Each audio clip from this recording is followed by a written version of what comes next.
যাকে দেখে পুরো ভারতের তরুণ প্রজন্ম স্বপ্ন দেখে, যিনি লাদাখ থেকে আন্দোলন ছড়িয়ে দিয়েছিলেন দেশ জুড়ে, সেই সোনম ওয়াংচুক হঠাৎ কোথায় হারালেন? ২১ দিন অনশনের পর কেন তাকে জোর করে নিয়ে যাওয়া হলো হাসপাতালে? দিল্লি পুলিশ আর সোনম ওয়াংচুক এর পরিবারের মধ্যে আসল ঘটনা ঠিক কি?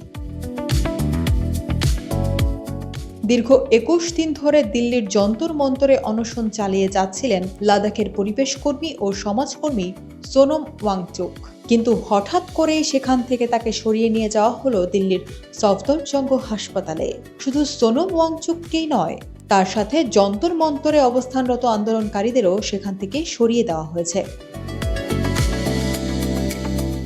হঠাৎ কেন এই পদক্ষেপ? দিল্লি পুলিশের দাবি, অনশন চলাকালীন সোনম ওয়াংচুককে শারীরিক অবস্থার দ্রুত অবনতি হচ্ছিল।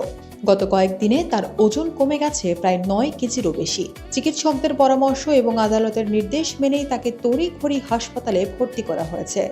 কিন্তু আসল নাটক শুরু হয় এরপরেই। সোনমকে হাসপাতালে নিয়ে যাওয়ার খবর পেয়ে ক্ষোভ উগরে দেন তার স্ত্রী গীতাঞ্জলি জে আংমো। সামাজিক মাধ্যমে এক পোস্টে তিনি স্পষ্ট জানান, সোনম ওয়াংচুককে কোনো ওষুধ বা ইনজেকশন দেওয়ার আগে তার বা তার পরিবারের অনুমতি নিতে হবে। গীতাঞ্জলি দেবী সংবাদ মাধ্যমের কাছে বিরক্ত প্রকাশ করে বলেন, গতকালও তিনি ভালোই ছিলেন, তাকে হাসপাতালে আনার কোনো প্রয়োজন ছিল না, এটা আমাদের অধিকার।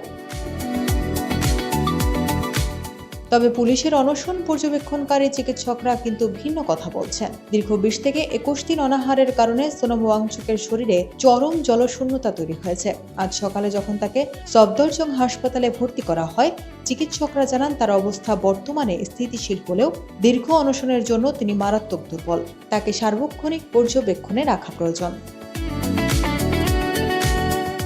কিন্তু সোনম ওয়াংচুক কেন এই কঠিন অনশনে বসেছিলেন? তিনি ঘোষণা করেছিলেন ২০ জুলাই পর্যন্ত এই অনশন চালিয়ে যাবেন। তার মূল দাবি ছিল বিতর্কিত নিট প্রশ্নফাঁস কাণ্ডে ব্যর্থতার দায় নিয়ে কেন্দ্রীয় শিক্ষামন্ত্রী ধর্মেন্দ্র প্রধানকে ইস্তফা দিতে হবে।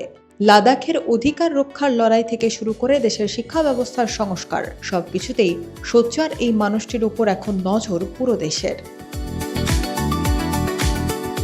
হাইকোর্টের নির্দেশে দিল্লি পুলিশ তাকে হাসপাতালে ভর্তি করলেও সোনমের পরিবার বিষয়টিকে সহজভাবে দেখছেন না। এই ঘটনাকে কেন্দ্র করে এখন ভারতীয় রাজনীতিতে এক নতুন বিতর্কের ঝড় উঠেছে।